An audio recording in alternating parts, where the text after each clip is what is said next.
खुदावंद यीशु मसीह के कादिर और जलाली नाम में आपकी सलामती हो। नाज़रीन, मैं हूं आपकी होस्ट सिमी इमैनुअल और हम प्रोग्राम नाकाबिले यकीन की टीम के साथ आपको खुशामदीद कहते हैं। नाज़रीन, हमेशा की तरह हमारे साथ आज पास्टर शर्जील साहब मौजूद हैं। पास्टर साहब, वेलकम। Thank you sister.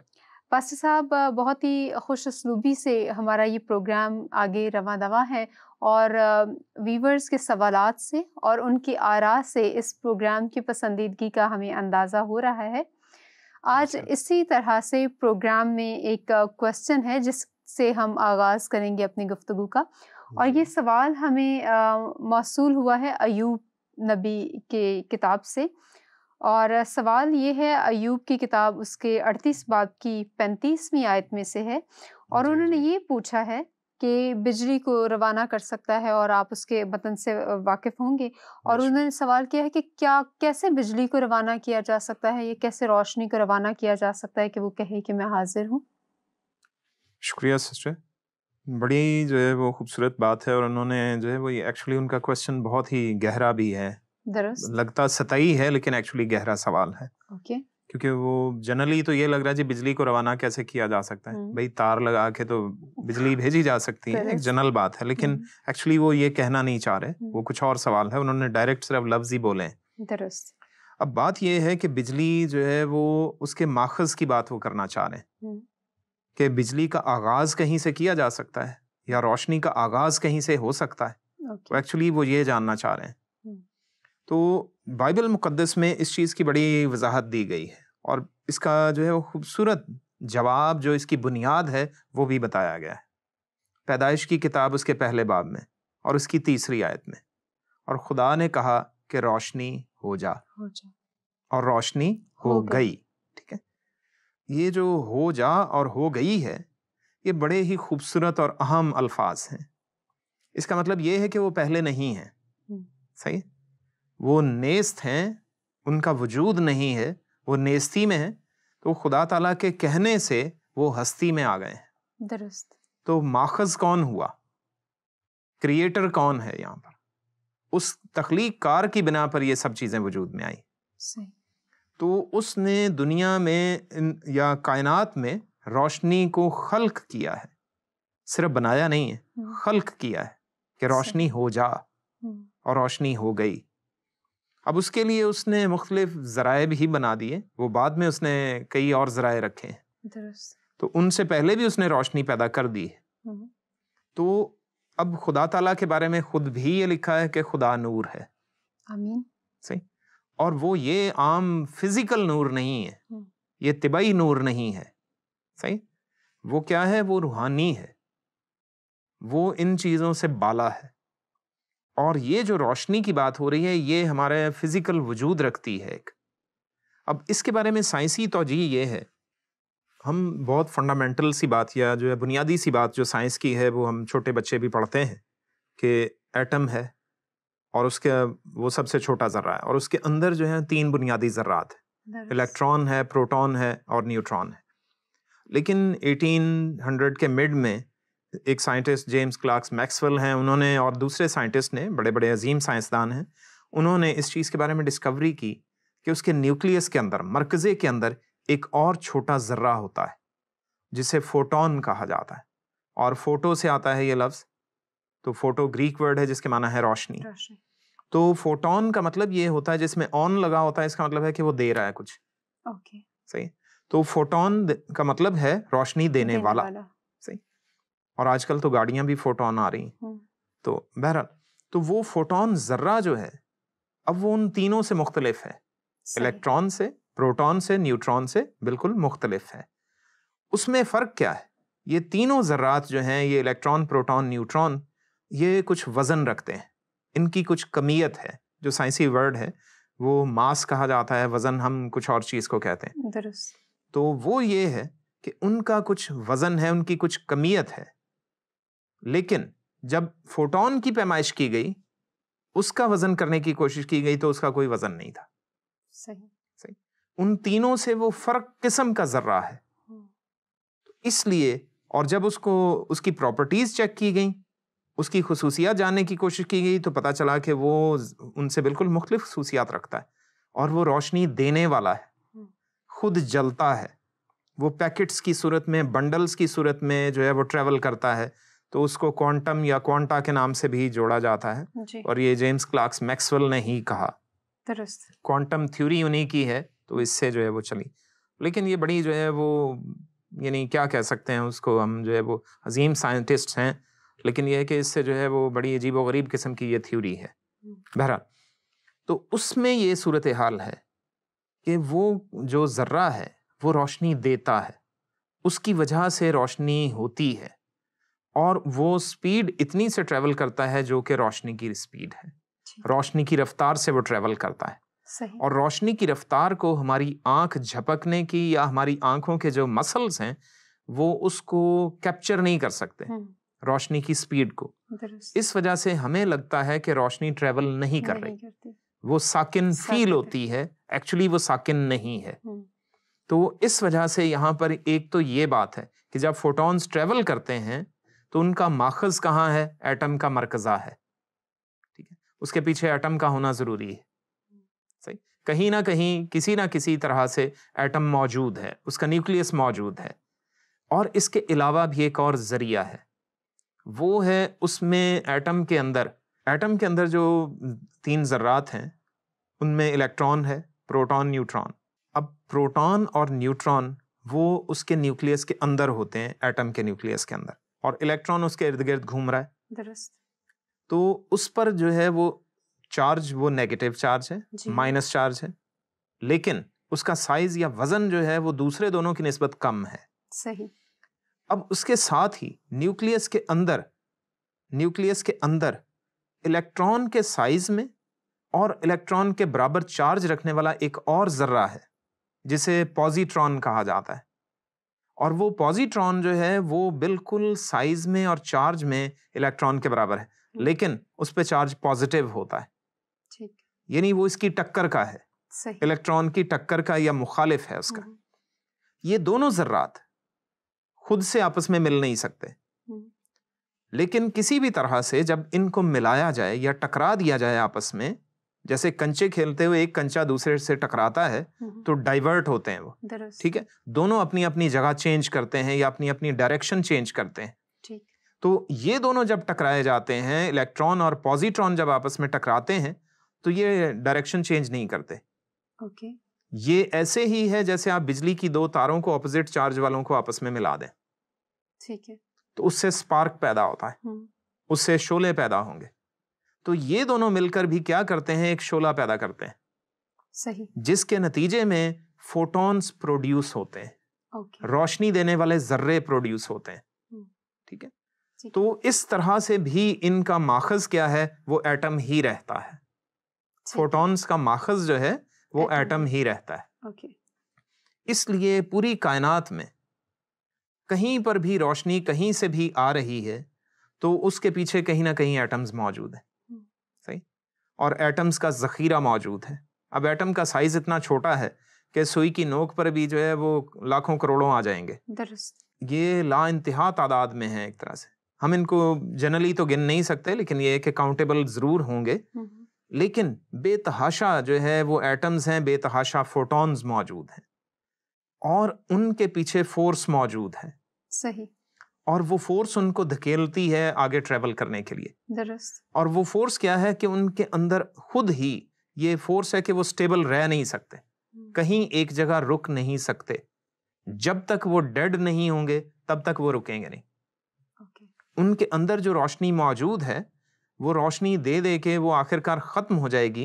जैसा कि बल्ब एक जल जल के मुसलसल एलईडी हो या छोटा बल्ब कोई भी किसी भी किस्म का, तो एक खास वक्त तक वो जलता है और उसके बाद उसके अंदर जो है वो ये सलाहियत खत्म हो जाती है कि वो रोशनी देना बंद कर देता है। सही, उसके अंदर वो मटेरियल खत्म हो जाता है। तो वैसे ही फोटॉन्स में भी यही खूबी है कि फोटॉन्स जो हैं वो रोशनी देते रहते हैं, या शम्मा जल रही है और जब वो उसमें मोम खत्म हो गई तो वो क्या है, वो बुझ जाएगी। तो वैसे ही फोटॉन्स भी जलते हैं और रोशनी देते रहते हैं और रुकते नहीं। उनमें खास जो है मूवमेंट्स होती रहती हैं, वो ट्रेवल करते रहते हैं और इनकी ट्रेवलिंग जो है वो काइनेटिक एनर्जी से रिलेटेड है, जिसे हरकी तवानाई कहा जाता है। और वो काइनेटिक एनर्जी भी 3 किस्म की होती है, ठीक है। एक जो है वो स्ट्रेट जो है वो से ट्रांसलेशनल काइनेटिक एनर्जी कहा जाता है, जो सीधी होती है, ठीक है, वो स्ट्रेट लाइन में ट्रेवल करेंगे। दूसरी वाइब्रेशनल होती है, वो वाइब्रेट भी करते हैं, वाइब्रेट करते हुए वो सीधे ट्रेवल कर रहे हैं, सही। और तीसरी जो होती है वो सर्कुलर मोशन होती है, खुद घूमते भी हैं, सही, फिर वाइब्रेट करते हुए घूमते हैं और साथ में सीधे ट्रेवल कर रहे हैं। तो 3 किस्म की उनकी मूवमेंट है बैक वक्त, और वो रोशनी देते रहते हैं। तो उनके पीछे ऐसी फोर्स है जो उनके अंदर ये तीनों इकसाम की हरकी तवानाई पैदा करती है, और उनके अंदर ऐसी हरकत मौजूद है, उनके अंदर ऐसी मोशन मौजूद है कि वो इस तरह से वाइब्रेट कर रहे हैं और साथ में घूम रहे हैं, खुद अपने ही ऑर्बिट पर या अपने मदार पर या अपने एक्सल पर भी कह सकते हैं। उनके अंदर कोई जो है वो इनविजिबल एक्सल गिना जाता है, उसे कहा जाता है। और फिर वो क्या है, वो स्ट्रेट लाइन में भी ट्रेवल करते हैं। सही। तो इसकी वजह से ये इलेक्ट्रोमैग्नेटिक वेव्स प्रोड्यूस होती हैं। उनकी इस तरह की मूवमेंट की वजह से, वाइब्रेशंस की वजह से इलेक्ट्रोमैग्नेटिक वेव्स प्रोड्यूस होती हैं, जिनकी रफ्तार जो है वो रोशनी की रफ्तार होती है। और वो सारी की सारी क्या है, ये फोटॉन्स की मूवमेंट ही होती है। तो ये इलेक्ट्रॉन्स जो हैं वो उनकी बिना पर इलेक्ट्रोमैग्नेटिक वेव्स प्रोड्यूस होती हैं। इलेक्ट्रोमैग्नेटिक वेव्स, जो वेव्स होती हैं वो वेव की शक्ल में ट्रेवल करती हैं, सही, जिसमें क्रेस्ट होगा और ट्रफ होता है, तो यानी उतार चढ़ाव जिसमें होगा, ठीक है। और रोशनी ये उतार चढ़ाव की सूरत में ट्रेवल करती है, ठीक है, सही। किसी भी किस्म की रोशनी है वो सीधी जो है वो स्ट्रेट लाइन में ट्रेवल करेगी, वेव्स की सूरत में भी ट्रेवल करती है, और रेज यानी शुआओं की सूरत में भी ट्रेवल करती है। ये रोशनी की किस्में हैं, ठीक है। और इसी जो है वो अय्यूब की किताब के 38वें बाब में आप देखें तो यहाँ पर 24वीं आयत को देखिए, तो वहां पर कुछ इस तरह से लिखा है, रोशनी किस तरह से तकसीम होती है। रोशनी की तकसीम की बात की गई है जी। बड़ी खूबसूरत आयत आपने बिल्कुल ऑन द स्पॉट पढ़ी है, क्योंकि अभी हम रोशनी की तकसीम के बारे में ही बात कर रहे थे जी। अब इसमें रोशनी को जो है वो मैं इसके जो यहाँ पे बिजली को रवाना करने की बात है, हम उसकी तरफ जा रहे हैं अभी, ठीक है। उसकी बेसिक जो बात है हम उसकी तरफ जाएंगे कि कौन भेज सकता है, सही। लेकिन अभी उसकी तकसीम को भी पहले देख लीजिए। वो जो इलेक्ट्रोमैग्नेटिक वेव्स हैं, अगर आप उनको प्रिज्म में से गुजार दें या किसी ऐसे खास, आप सादा से यूं करें, पानी जो है वो हो और पानी के ऊपर ऑयल का एक कतरा, सही, वो डाल दीजिए, पानी किसी बर्तन में लें और उस पर ऑयल का एक ड्रॉप डाल दीजिए, सही। और जब उस पर रोशनी पड़े उसको रोशनी में रखिए, अगर नहीं है तो बल्ब से या टॉर्च से रोशनी डालिए उस पर, तो आपको उसमें 7 रंग नजर आ जाएंगे, रेनबो कलर्स नजर आएंगे, सही, ऑयल ड्रॉप के ऊपर, सही। और नहीं तो अगर आप जो है वो साबुन से या सर्फ से झाग बना के बबल्स बना लीजिए, तो उनके ऊपर भी जब रोशनी पड़ेगी तो आपको उसमें 7 रंग नजर आ जाएंगे। दुरुस्त। अब वहां पर होता क्या है, ये वही फोटॉन्स ट्रेवल कर रहे हैं जो उस पर आकर टकरा रहे हैं, सही। लेकिन उनकी मोटाई बबल्स की या जो उसकी लेयर है ऑयल की, वो फर्क होती है हवा की निस्बत, सही। और उनकी सतह चमकदार होती है, ठीक है। तो जब वो शाइन कर रहे हैं तो रोशनी खुद भी चमक रही, तो एक दूसरे को रिफ्लेक्ट करते हैं ये, ठीक। और जो बबल है उसमें डबल लेयर होती, ठीक, हमेशा डबल लेयर होती है, वो सिंगल नहीं होता। ओके। और हम समझते हैं कि बबल तो होता है बिल्कुल सिंगल लेयर है, सही। तो उसमें दोहरी जो लेयर है, तो एक पे रोशनी टकरा के चमक रही है और फिर जब वो क्रॉस करके दूसरी लेयर पे टकराती है तो वहां भी चमक आ रही। तो दोनों चमक जब आपस में टकराती हैं तो उसकी वजह से रोशनी के अंदर जितने रंग होंगे वो हमें नजर आना शुरू हो जाएंगे, ओके, ठीक है। जिसको जो है वो इंटीग्रेशन कहा जाता है, सही। साइंसी जुबान में जो है वो साइंस के स्टूडेंट समझ सकते हैं। तो वो वहां पर हमें क्या है, वो क्लियर नजर आना शुरू हो जाएगा कि उसमें रोशनी किस किस रंग में मौजूद है, जिसका जिक्र यहाँ किया गया कि रोशनी किस तरह से तकसीम होती है। बात क्लियर जी। तो इसमें ये चीज हमें बताएगी। और सादा सी बात जो है वो हमें जब बारिश के बाद रेनबो नजर आती है तो वो तकसीम शुदा रोशनी नजर आती है, सही। ये फोटॉन्स ही हैं जो हमें 7 रंग दिखाते हैं, बिल्कुल सही। तो वो क्यों जो है वो 7 रंग दिखाते हैं, क्योंकि ये भी एक क्वेश्चन है कि क्यों जो है वो हैं तो वही फोटॉन, जी हाँ, तो वो हमें 7 रंग क्यों दिखा रहे हैं। सही। तो 7 रंग इस वजह से हैं कि हर फोटॉन की रफ्तार फर्क होती है। ओके। जिसकी रफ्तार तेज होगी उसका कलर फर्क होगा। ठीक है। जिसकी रफ्तार कम होगी उसका कलर फर्क होगा। अब वो 7 रंग हैं, violet, indigo, blue, green, yellow, orange, red. जो रेड है उसकी रफ्तार सबसे कम है। अच्छा। और जो वायलेट है जिसके बाद अल्ट्रा वायलेट भी बनती है, यूवी भी जैसे कहा जाता है, हाँ। तो उसके फोटॉन्स की रफ्तार बहुत तेज होती है। सही। तो इस वजह से क्या होगा कि उनका कलर जो है वो ब्लू है, जिनकी रफ्तार कम है वो रेड कलर में हमें नजर आएंगे। सही। तो इस तरह से दरमियानी कलर्स जो हैं उनमें भी यही है, जैसे जैसे रफ्तार कम हो रही है तो कलर्स चेंज हो रहे हैं। तो फोटोन अपनी रफ्तार की बुनियाद पर अपने रंग बदलता है।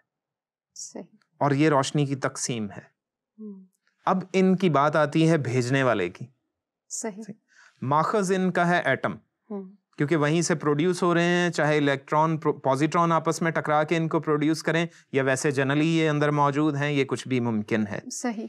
तो ये आ रहे हैं हमारे पास, सूरज से आ रहे हैं और दूसरे स्टार्स की तरफ से आ रहे हैं। तो उन सब में हर वक्त क्या है, वो ब्लास्ट होते रहते हैं। ठीक है। सही। और न्यूक्लियर रिएक्शंस होते हैं, न्यूक्लियर रिएक्शंस, एटॉमिक रिएक्शंस नहीं।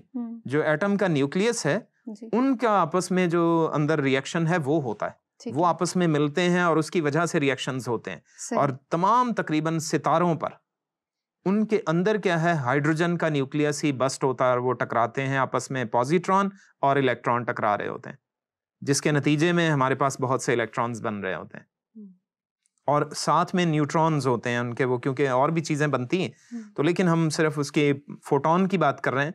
तो फोटॉन्स बनते हैं और वो ट्रेवल करते हैं, क्योंकि फोटॉन्स की खूबी ये है कि वो रुक नहीं सकते, एक जगह ठहर नहीं सकते। क्यों? और यही खूबी पूरे एटम के अंदर मौजूद है। एटम कभी साकिन नहीं होता। जब वो साकिन होगा तो वो डेड हो जाएगा, वो खत्म हो जाएगा। ठीक है। तो पूरी कायनात में जहां पर मौजूदात हैं, जहां पर फिजिकल चीजें मौजूद हैं, वो सब की सब क्या हैं, वो साकिन हालत में नहीं है। इन तमाम मौजूदात की मौजूदगी में भी तमाम एटम्स जो हैं उनके अंदर फोटॉन्स हैं। और जो स्टार्स की बात अगर हम करें तो कायनात में बेशुमार स्टार्स हैं, तो उनकी सबकी रोशनी दुनिया में फैली हुई है, पूरी कायनात में फैलती है और इसी रफ्तार से वो चलते हैं। वो जो फोटॉन्स हैं पूरी कायनात में वो इसी स्पीड से ट्रेवल करते हैं, जो कि रोशनी की रफ्तार है 3 लाख किलोमीटर पर सेकंड। वो 1 सेकंड में बिजली जो है या रोशनी जो है वो 3 लाख किलोमीटर का फासला तय करती है। सही। तो यही चीज फोटॉन्स की स्पीड है। वो जहां पर भी जाएंगे वो इस चीज से, इसी स्पीड से ट्रेवल करेंगे। और इनको भेजने वाली चीज क्या है, वो क्या है, जब खुदा ने सब कहा कि रोशनी हो जा, तो रोशनी होने का मतलब क्या है कि उसने यकदम स्टार्ट दे दिया। सही। तो पीछे खुदा का कलाम है। बिल्कुल सही। खुदा का कलाम वो फोर्स है, वो कुव्वत है, वो ऐसी तवानाई है जिसके जरिए इनको एनर्जी मिल गई है। एटम्स की मूवमेंट तब स्टार्ट हुई है। बिल्कुल ठीक। जब खुदा ने कहा, खुदा बोला तो इनमें रोशनी में जान पड़ गई। सही। रोशनी नेस्ती से हस्ती में आ गई, वजूद में आ गई और इसमें हरकत शुरू हो गई। फोटॉन्स में हरकत तब शुरू हुई। उसने इनको, यानी खुदा के कलाम ने इनको ये तीनों मोशंस दी हैं, यानी काइनेटिक मोशंस जो मैंने बात की थी। जी हाँ। यानी तीनों हरकत उसने फराहम की, क्योंकि वो क्रिएटर है और हर चीज को अपनी कुदरत के कलाम से संभालता है। आमीन। पूरी कायनात में मौजूद सब चीजों को वो अपनी कुदरत के कलाम से संभालता है। कुदरत का लफ्ज भी इस्तेमाल किया गया और वो जो कुदरत का वर्ड है वो डायनामिक पावर है। सही। जिससे डायनेमो और डायनामाइट आता है। ठीक है। और वो स्टेबल या जो है वो साकिन या स्टैटिक चीजों को नहीं कहा जाता, डायनामिक। सही। जो हरकत में होती है उसको डायनामिक या डायनेमो से नाम दिया जाता है। ठीक है। तो इसलिए फोटॉन्स हरकत में हैं, इलेक्ट्रॉन्स मूव करते रहते हैं एटम के इर्द गिर्द या न्यूक्लियस के इर्द गिर्द। सही। और पूरी कायनात वो साकिन नहीं है। ठीक है। वो इस चीज का बयान सबूत है कि खुदा ने कहा तो सब कुछ हरकत में है। और इसमें खास पॉइंट जो मैंने ये कहा था कि वो बल्ब की तरह जलते रहते हैं मुसलसल और फिर आखिरकार उनकी रोशनी खत्म होना शुरू हो जाती। सही। तो वैसे ही तमाम, इससे पता चलता है कि तमाम सितारे ये सब के सब एक दिन क्या है, वो डेथ का शिकार होंगे। और ये खुदा के कलाम में लिखा हुआ है। ज़बूर नंबर 102 और उसकी 25वीं से 26वीं आयत में इस चीज के बारे में लिखा है। कि आसमान तेरे हाथ की सन्नत है, वो नेस्त हो जाएंगे पर तू बाकी रहेगा। आमीन। ठीक है, तो ये खुदा ताला के बारे में जो है वो बात की गई और आसमान के बारे में बात की गई, और उससे पहले ज़मीन की भी बात की गई। तो आसमान और ज़मीन यानी सिर्फ एक आसमान नहीं, आसमान और उसमें मौजूद जो भी चीज़ें यहाँ पर मौजूद हैं जो हमें नज़र आ रही हैं, ठीक है, फिजिकल चीज़ें, उन सब को खुदा ने बनाया है और वो नेस्त हो जाएंगे। इसमें हेवनली ऑब्जेक्ट्स हैं सारे के सारे, बिल्कुल सही। ठीक है, सारी की सारी एस्ट्रोनॉमिकल जो ऑब्जेक्ट्स हैं उनकी बात की जा रही है, जिसकी बुनियाद पर हम एस्ट्रोनॉमी स्टडी कर सकते हैं या एस्ट्रोफिजिक्स स्टडी करते हैं। वो सब के सब स्टार्स, नेबुले, वाइट ड्वार्फ्स या जो भी ब्लैक होल्स हैं, वो सब के सब, ठीक है, उनकी डिटेल में मैं नहीं जाऊंगा अभी, लेकिन ये कि मैं सिर्फ उनके नाम बताए ताकि हमारे जहनों में कुछ ना कुछ ज़रूर हो इन चीज़ों के बारे में, क्योंकि स्टार्स ही जो है वाइट ड्वार्फ्स बनते हैं। जो छोटे सितारे होते हैं, मैं उनकी छोटी सी डेफिनेशन बता देता हूँ।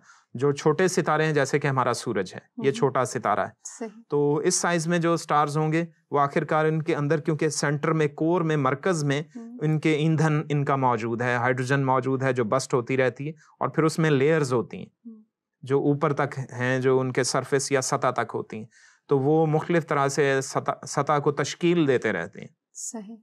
और वो टूटती भी रहती है और बनती भी रहती है। सही। तो आखिरकार एक वक्त आएगा कि वो ईंधन खत्म हो जाएगा और ये डेथ का शिकार हो जाएंगे। सही। और जो मीडियम साइज्ड स्टार्स होते हैं वो सूरज से 1.5 गुना बड़े से लेकर तकरीबन 7 गुना तक बड़े हो सकते हैं। ठीक। तो वो मीडियम साइज्ड हैं। तो जब ये डेथ का शिकार होते हैं तो ये वाइट ड्वार्फ्स बन जाते हैं। अपना काफ़ी जो मवाद है इनका, ये क्योंकि जो इनकी रोशनी या जो इनके अंदर जो रिएक्शंस हो रहे हैं, न्यूक्लियर रिएक्शंस हो रहे हैं, उस पे ग्रेविटी हमेशा असरअंदाज होती है, क्योंकि उनके अपने अंदर ग्रेविटी मौजूद है। उनको लिखा है कि वो नेस्त हो जाएंगे, जिससे साबित होता है कि वो हस्ती में आए हैं, हस्ती में लाए गए हैं। नेस्ती में थे, अब वो लाए गए, तो नेस्त हो जाएंगे यानी कि खत्म, फना हो जाएंगे। बिल्कुल सही। सही। तो इसलिए उनके अंदर जो सूरत हाल है वो खुदा ने निज़ाम ऐसा सेट कर दिया, जो फिजिकल ऑर्डर उसमें लगाया, जो तिबाई उसूल उसने कायम किया है उनके लिए, वो ये कि उनके अंदर ग्रेविटी रखी है जो उनको ख़त्म करने का काम भी कर रही है। उनको स्टेबल भी उसी ने रखा हुआ है, ग्रेविटी ने, सकल ने, और साथ ही उनको ख़त्म करने का काम भी कर रही। वो उनको पुल कर रही है अपने अंदर, ठीक है, सेंटर की तरफ खींच रही है, बाहर की सतह को सारी की सारी। लेकिन अंदर ईंधन मौजूद है जो प्रेशर से उसको बाहर बनाए हुए है, सतह उसकी उसने कायम की हुई। तो लेकिन वो एक वक्त आएगा कि उसका ईंधन कम होगा, तो ग्रेविटी जो है वो पावरफुल हो जाएगी, उसको जो है वो अपने अंदर कैप्चर कर लेगी। तो वो फिर क्या है, ब्लास्ट हो जाएगा। तो ब्लास्ट होगा और उसका काफी मास या काफी जो मटेरियल है वो बिखर जाएगा। तो एक जो बाकी ग्रेविटी सेंटर में है वो उसको खींच के बाकी सारे मवाद को वो एक छोटे से सफेद नुक्ते में कन्वर्ट कर देगी, जिसे व्हाइट ड्वार्फ कहा जाता है। ठीक है। और अगर वो बड़े साइज के, लार्ज साइज जो है वो स्टार्स हों, जो सूरज से 7 गुना से ज्यादा बड़े होंगे, वो सब लार्ज साइज स्टार्स कहलाते हैं। तो उनमें भी ग्रेविटी का यही सिलसिला है, सेम मेथड है, लेकिन उनमें ये सूरत हाल होगी कि वो जब वो अंदर से ब्लास्ट होंगे तो अपना 75% हिस्सा जो है वो स्पेस में बिखेर देंगे। सही। और बाकी जो उनका 25% है वो क्या है, वो यकदम सेंटर में जमा होकर ब्लैक होल बन जाएगा, जो कि एक सर्कल में घूमना शुरू हो जाता है। ठीक है। और वो इर्द गिर्द की चीजों को खाना शुरू कर देगा। सही। तो ये है सिलसिला थोड़ा सा, और ये सब नेस्त करने के लिए, ये सब चीजें नेस्त हो जाएंगी। सही। और सिर्फ कायम कौन रहेगा? खुदा। ठीक है। लिखा है कि वो पुराने हो जाएंगे और तू उनको लिबास की तरह बदलेगा, पर तू ला तब्दील है। और यीशु ने वाज़े कहा मत्ती 24वें बाब की 35वीं आयत में कि आसमान और जमीन टल जाएंगे पर मेरे मुंह की बातें हरगिज ना टलेंगी। यानी उसका कलाम, खुदा ताला का कलाम जो है वो हमेशा कायम रहेगा, वो ला तब्दील है। लेकिन जितना भी मटेरियल मौजूद है दुनिया में, जितना भी मादा मौजूद है, मैटर मौजूद है, जिसमें सॉलिड, लिक्विड, गैस है, ठोस, माया, गैस है, वो सब के सब फना हो जाएंगे। दुरुस्त। सिर्फ खुदा ताला का कलाम कायम रहेगा, चाहे वो रोशनी की सूरत में है, चाहे वो किसी भी तरह से, जो मैटर है वो सब खत्म हो जाएगा। लेकिन खुदा का कलाम वो अजली नूर है और अबदी नूर है, वो हमेशा के लिए हमारी राह के वास्ते रोशनी, हमारे कदमों के लिए चिराग रहेगा। आमीन। सही। बहुत शुक्रिया पास्टर साहब, आपने बड़ी तफसील से आज रोशनी के बारे में बात की और उम्मीद है कि हमारे व्यूवर्स का जो क्वेश्चन है वो क्लियर हो गया होगा। आपका बहुत शुक्रिया। Thank you sister. नाज़रीन, उम्मीद है कि आज आपको आपके सवाल का जवाब मिला होगा और भी बहुत सारे कन्वर्सेशन के दौरान आपके जहन में सवाल आए होंगे और साथ ही साथ पास्टर साहब ने उनको भी एड्रेस किया होगा। इसके बावजूद अगर आप कोई और सवाल करना चाहें तो यू आर मोस्ट वेलकम। हम आपसे दरख्वास्त करेंगे कि आप इसी तरह से हमें अपने सवालात भेजते रहिए और अपनी आरा से आगाह करते रहिए। देखते रहिए प्रोग्राम नाकाबिले यकीन।